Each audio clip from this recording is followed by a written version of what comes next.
beloveds, if you're joining us online, we're so very grateful. Welcome to Unity of Tempe. We do hope that you would come and join us in person very soon. We would love to have the blessing of your presence. So,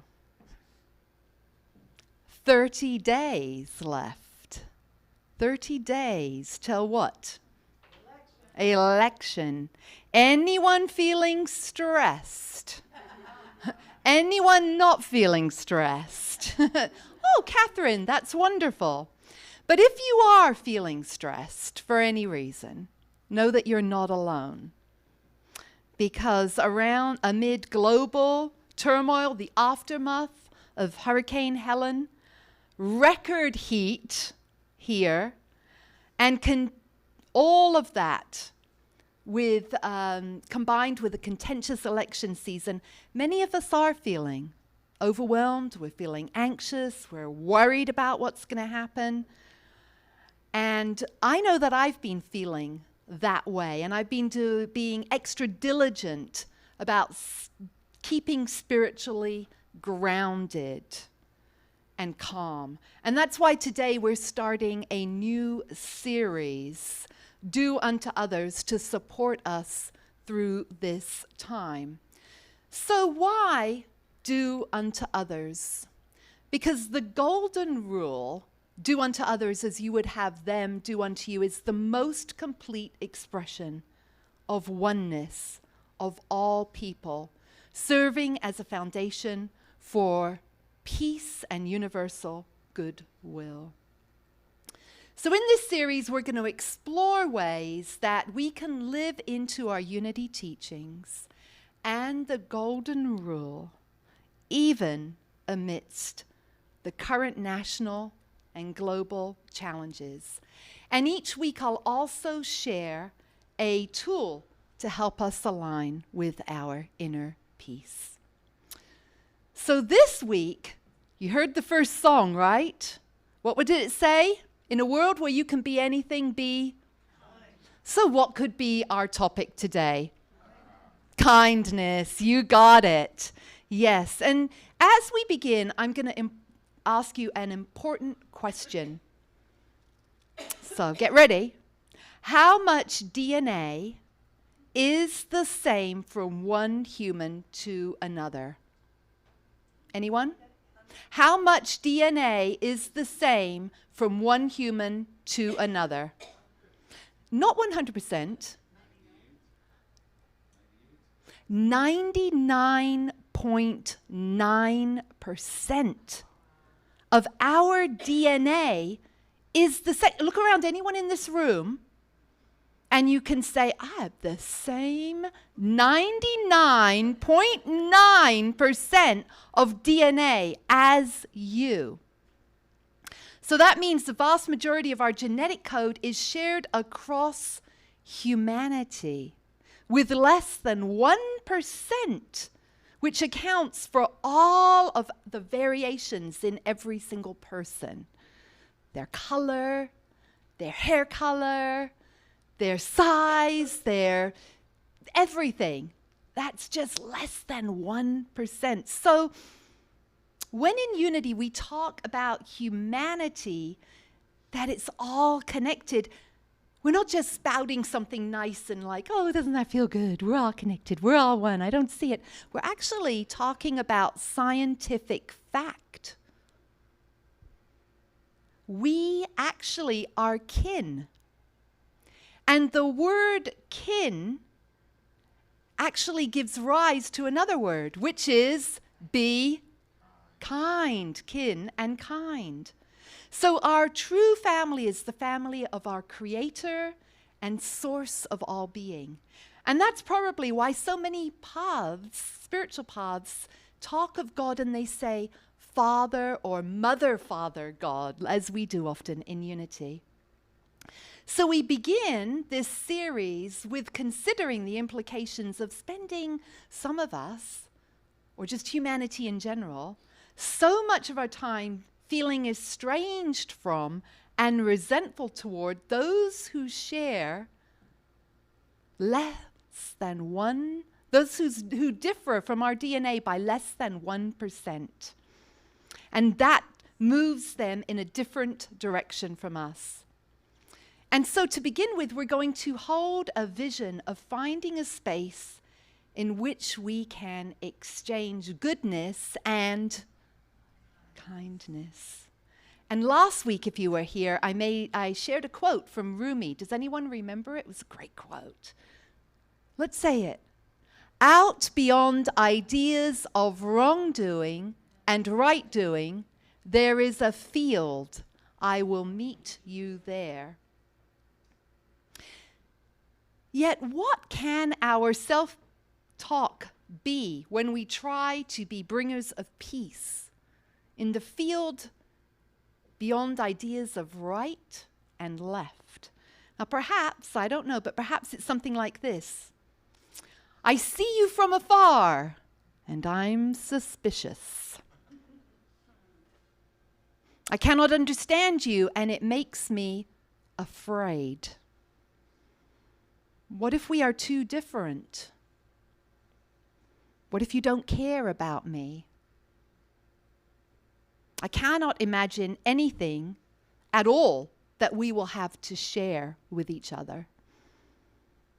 I'm not sure I'm willing to open myself up to a conversation with you. And my favorite, the one that's my default, I don't have the time or the energy for this. Anyone relate to any of those with in-person connections or those on social media? You don't have to raise your hand. I'm seeing some nodding going on. So in unity, we affirm that the Christ presence within, or whatever we call that divine source, is our center and our guiding light and our point of reference for our relationships and for sharing our love in the world. And so let's take a moment to align with that, to affirm that. Take a deep breath in. Yeah, isn't that cute? I accept calm as I cast aside my fears and stress. Let's say that again. I accept calm as I cast aside my fears and stress. And now with an English accent. I'm just kidding. I accept calm as I cast aside my fears and stress. I relax into the guiding power of spirit. I relax into the guiding power of spirit. And now breathe.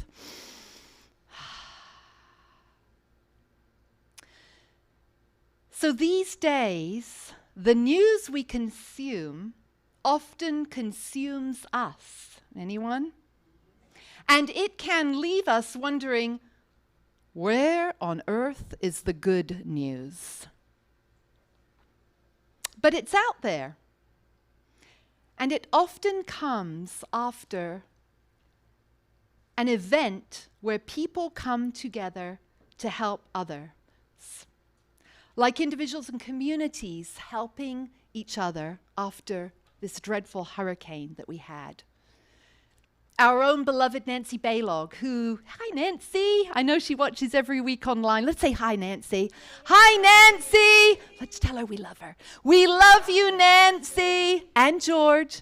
Well, our own beloved Nancy, who lives just half an hour from Asheville, which received so much dreadful flooding and just devastation.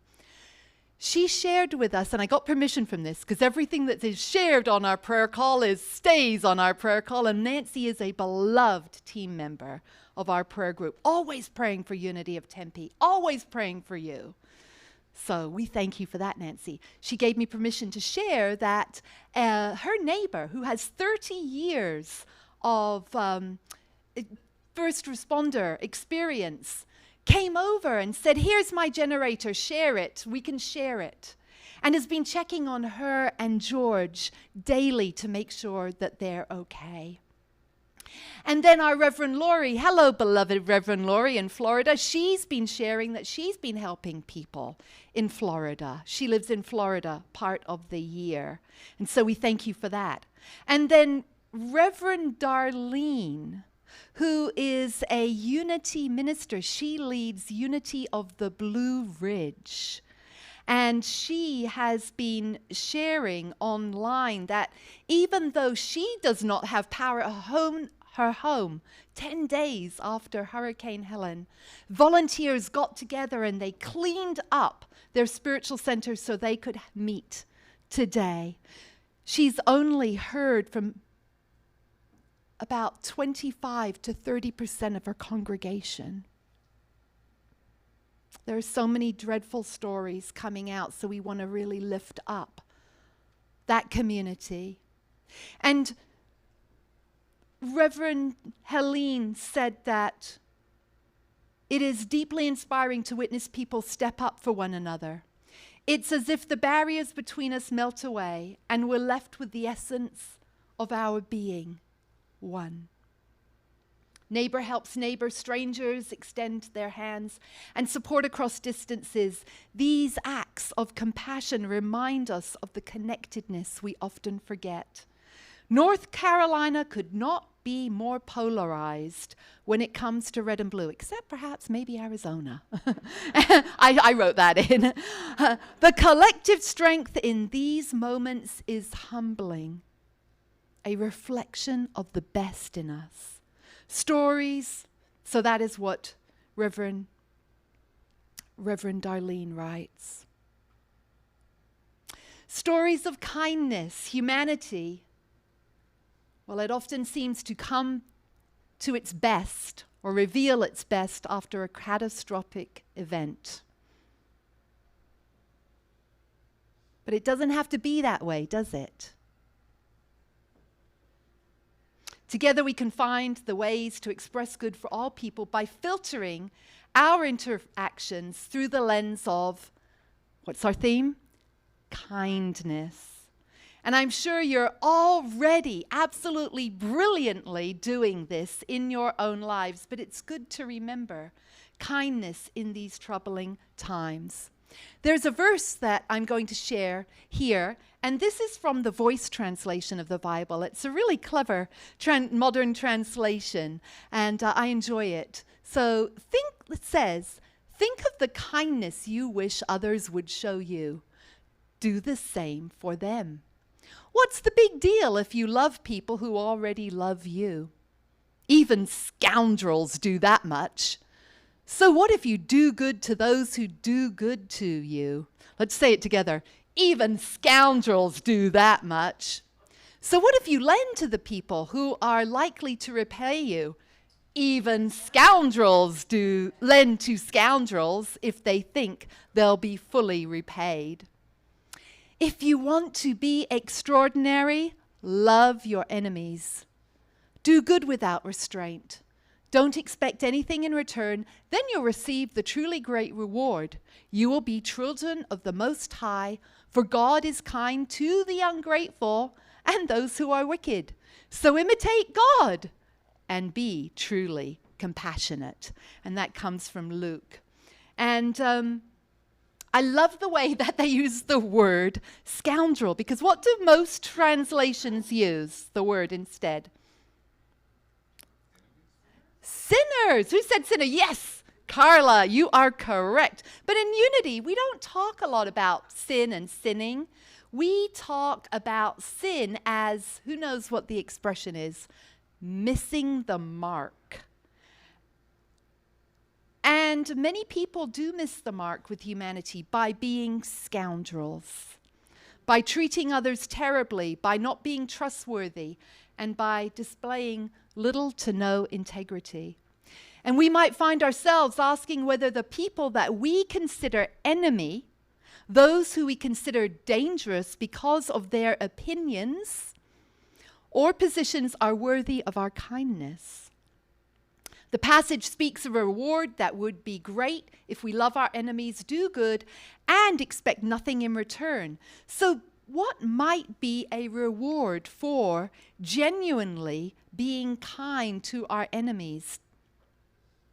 And today it can be hard to imagine because we can feel like pawns in a chess game with the media, right?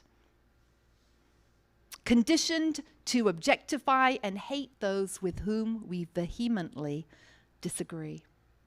And spiritually, we've been taught about reciprocal actions, that refraining from judgment prevents judgment, and generosity brings bountiful returns.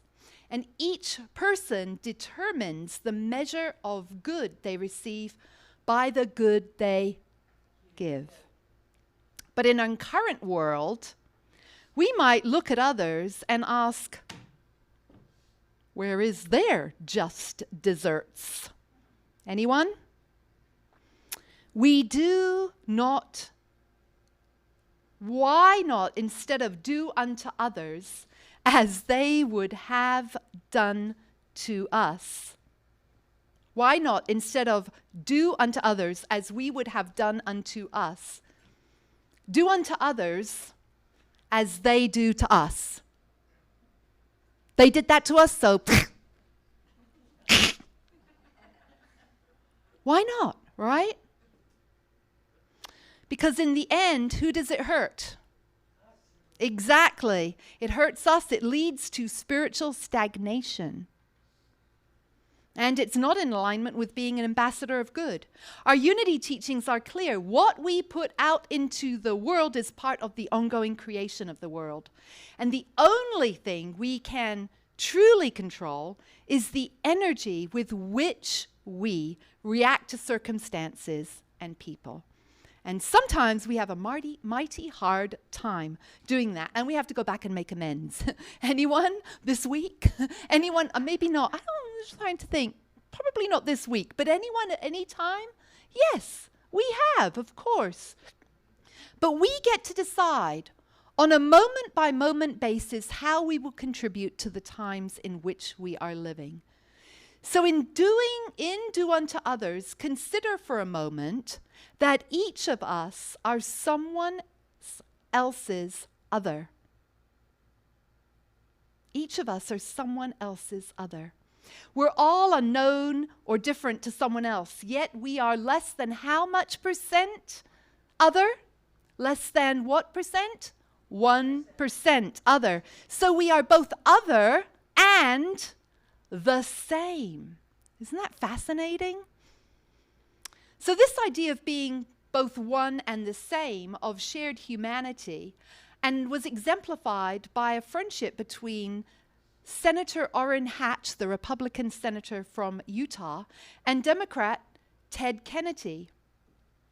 Now, despite their political difference, their friendship flourished, and Hatch spoke at Kennedy's memorial service, saying, "We became dear friends, very dear friends. And that doesn't mean we didn't fight each other. We fought each other like tooth and tongue." I have never heard that expression before, tooth and tongue. But afterwards, we'd put our arms around each other and laugh about it. And we passed a lot of very important legislation together. And I will greatly miss him. I love that story. I'm visioning that.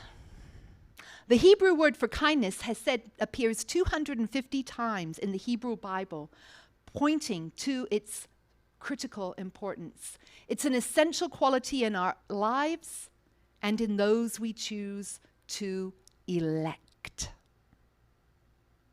A poll released in 2022 found that 75% of Americans, both conservatives and liberals, and everyone in between who were surveyed agreed with the statement, let's say this, to restore peace and unity, we need leaders to model kindness and understanding.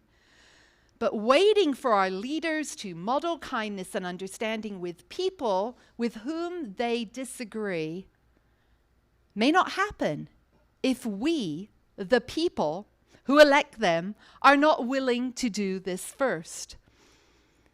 We are living in interesting times, to say the least. And one of the most important things we can do is to be the one that we are waiting for.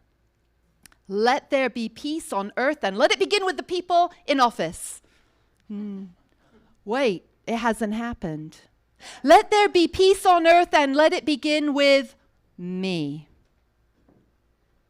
The benefits of practicing kindness are immense. Dr. Michelle Robin, founder of the 31-Day Kindness Campaign, says that nearly all of the research on the power of kindness shows that the one practicing it is happier, has less stress. We got yours. We want your secret, Catherine. Had better relationships, is more successful, has a happier marriage, and lives longer. Anyone not want any of those things? No, we want those things. And this is why I said that this goes hand in hand with also going back a couple of weeks online, unityoftempe.org, and watching Dennis's message on choosing joy. Goes hand in hand with this. Now for this week's spiritual tool, which I shared last year, but it's such a great one, I'm sharing it again. Pranayama is the ancient practice of breathing. And in Sanskrit, prana means, does anyone know? It means life energy. And yana means control. Say this with me from Thich Nhat Hanh. Feelings come and go like clouds in a windy sky. Conscious breathing is my anchor. And we can practice conscious breathing anytime. I do it a lot on planes. I do it a lot before I go to sleep. I do it a lot when I'm stressed. And I particularly like this particular one. And it is breathing in for 4, holding for 7, and releasing for 8. Breathing in for 4, holding for 7, releasing for 8. So we're going to do that. Take a couple of breaths and just allow yourself to get just relaxed.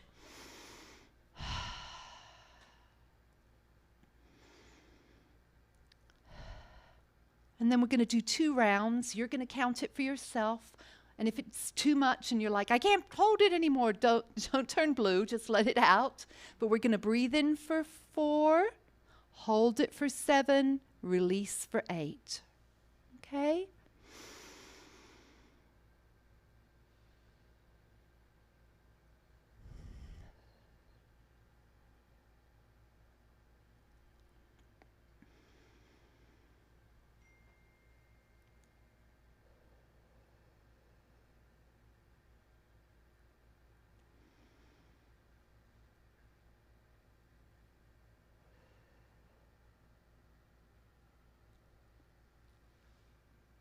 And welcome back. And don't worry if you didn't do it perfectly. If there's another number that works for you and you're like, I can't do 4, or I can't think about it, I'm ready to exhale on 6, that's fine. But it is that breathing, 4, 7, 8, or 4, 6, 8, or sometimes 4, 4, 4, that really helps us. This week, as you turn up the volume of kindness and consciously treat everyone that you encounter as you want to be treated, see what happens. And beloveds, may you know the peace that passes all understanding, even when the world is difficult to understand. And to anchor this message, there's a beautiful song that we've seen before as well. It's really about how kindness is a boomerang.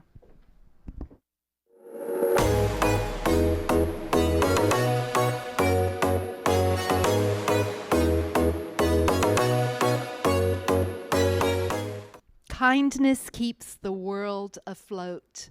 And I really hope that you will be here with this series. It's going to take us right up to a couple of days before election time so that we can just continue to keep ourselves calm and spiritually grounded. Each week we'll have a different topic.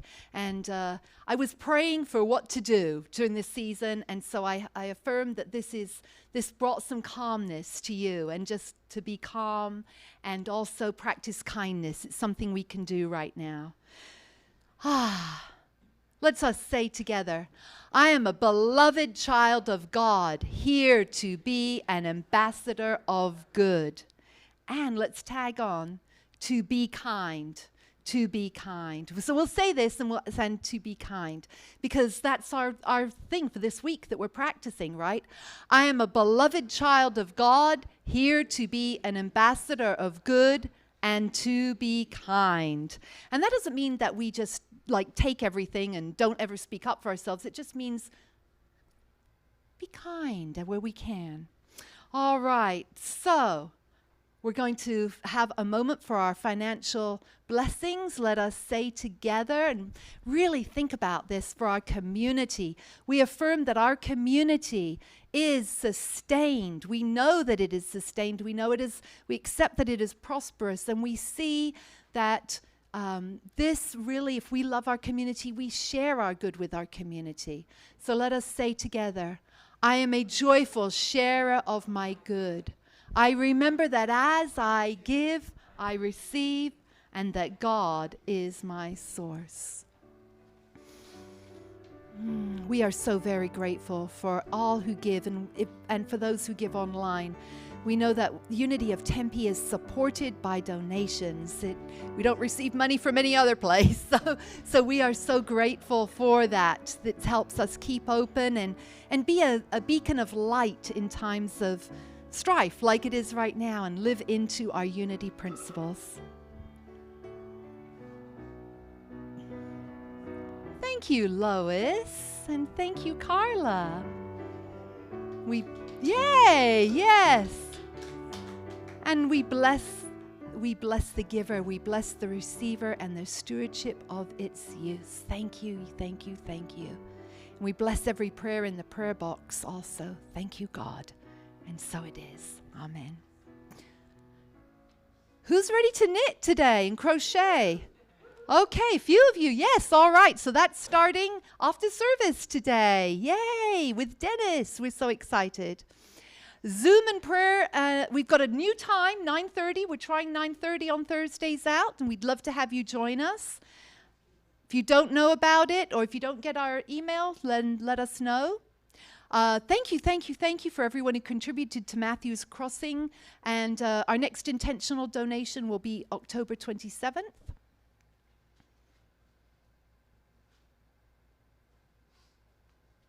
I want you to know how important you are and how loved you are. You make a difference in the world just by being here, just by being you. And if no one's told you today that you are valued, important, and loved, I want you to know that you are valued, important, and loved. Let's say together, the light of God surrounds us. The love of God enfolds us. The power of God protects us. The presence of God watches over us. Wherever we are, God is. All is well, and we are grateful. And now, beloveds, online, because I almost forgot to say goodbye, I accept that you have a wonderful week filled with the generosity of your kindness. And we look forward to hearing from you how that worked out for you. We'll see you again soon.